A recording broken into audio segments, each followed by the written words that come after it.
नमस्कार दोस्तों, मैं बाल मुकुंद धुरिया।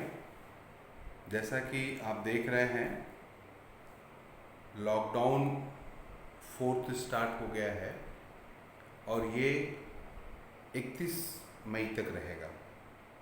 लेकिन इस बीच में सरकार ने ज़बरदस्त तरीके से दुकानों को खोलने से लेके और तमाम तरह की छूट दी है।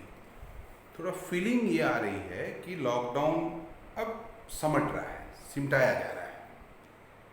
लेकिन दूसरी तरफ कोरोना केस के आंकड़े अपने लार्जर रूप में आ रहे हैं। हिंदुस्तान में 1 लाख का आंकड़ा कोरोना पार कर गया है, मौतों का दर बढ़ गया है। उत्तर प्रदेश में भी कोरोना बढ़ा है और सबसे मज़ेदार है कि करीब करीब हर ज़िले में, जो ज़िले कोरोना विहीन थे, एक भी कोरोना नहीं था, वहाँ कोरोना फैला है। अंबेडकर नगर में 29 केसेस आज बात हो रही है कि हो गए हैं। तो ऐसे समय में ये जो छूट दी जा रही है और कोरोना के प्रति सोसाइटी, सरकार, ऐसा लग रहा है कि अगंभीर हो रहे हैं, ये एक विषय है।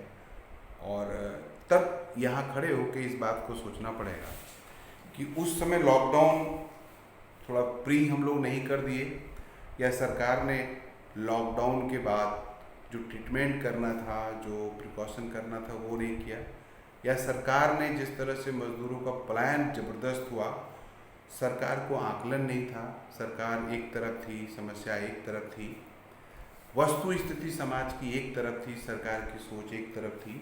तो इस तरह के बहुत सारे सवाल हैं जो होने चाहिए। दूसरी एक बात जो सबसे महत्वपूर्ण है कि कोरोना ने पूरी दुनिया को एक नया नज़रिया दिया है। प्रकृति से किस लेवल पे छेड़छाड़ होगी, कैसे एक दौर में मनुष्य सुपर पावर बनने का ख्वाब देखने लगता है और महसूस करने लगता है, कैसे दूसरे ही फेज़ में उसका सारा ताश के पत्ते का बनाया इम्पीरियल ढह जाता है और वो ज़मीन पे आ जाता है। अमेरिका जैसे देश में 90,000 के आसपास मौतें हुई हैं। चाइना, इटली और इन लोगों की बात छोड़ दीजिए। सुपर पावर अपने आप को बनने वालों का ये हश्र हुआ है। तो हिंदुस्तान में एक दूसरी स्थिति खड़ी हो रही है। मैं आज दूसरी तरफ ध्यान ले जाना चाहता हूँ।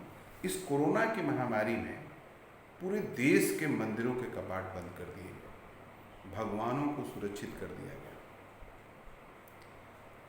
रमज़ान का महीना चल रहा है, 25-26 में ईद होगा। कुछ भाइयों से मैं बात कर रहा था, कह रहे थे 5 लोग नमाज पढ़ लेंगे ईद में। गैदरिंग नहीं हो रही है।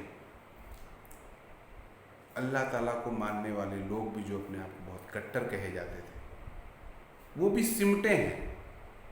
तो क्या ये नई बहस देश में नहीं खड़ी होनी चाहिए कि भगवान, अल्लाह, जीसस, खुदा, ये सारी ताकतें जब आप सुख, खुश, संपन्न हैं तब आपके लिए ज़रूरी है।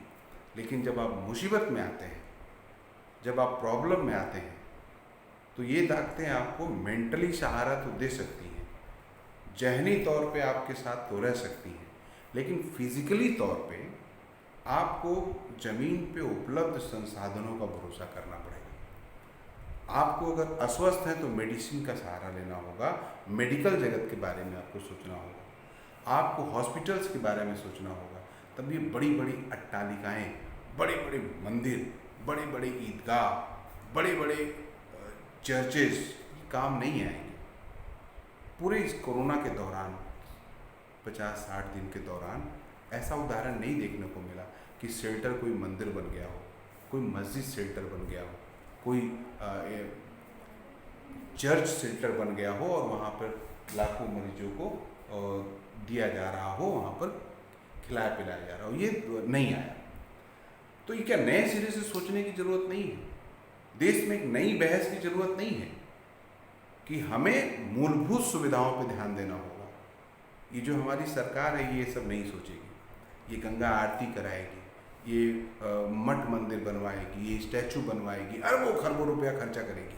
लेकिन कोई पूछ ले मोदी जी से कि 6 साल में आपने मूलभूत जो सुविधाएं हैं, स्वास्थ्य संबंधित कितना न्यू इंफ्रास्ट्रक्चर आपने बनाया है, जवाब नहीं है इनके पास।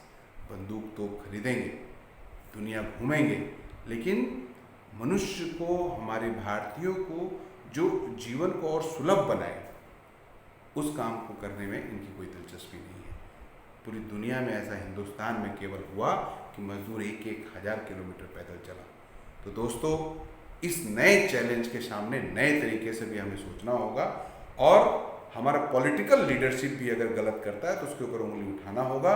हमारे पॉलिटिकल लोग भी जो हमको दिशा देने की अपने आप को जिम्मेदारी लेते हैं, वो अगर गलत कर रहे हैं तो उनके ऊपर उंगली उठाना होगा। आज इंफ्रास्ट्रक्चर की ज़रूरत है, शिक्षा, रोजगार, स्वास्थ्य, जो हमारी मूलभूत ज़रूरतें हैं, उस पर अगर सरकारें काम नहीं करती हैं तो उनके खिलाफ खड़ा होना होगा।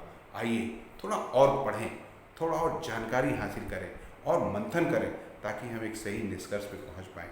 आशा है आप ख्याल करेंगे। नमस्कार।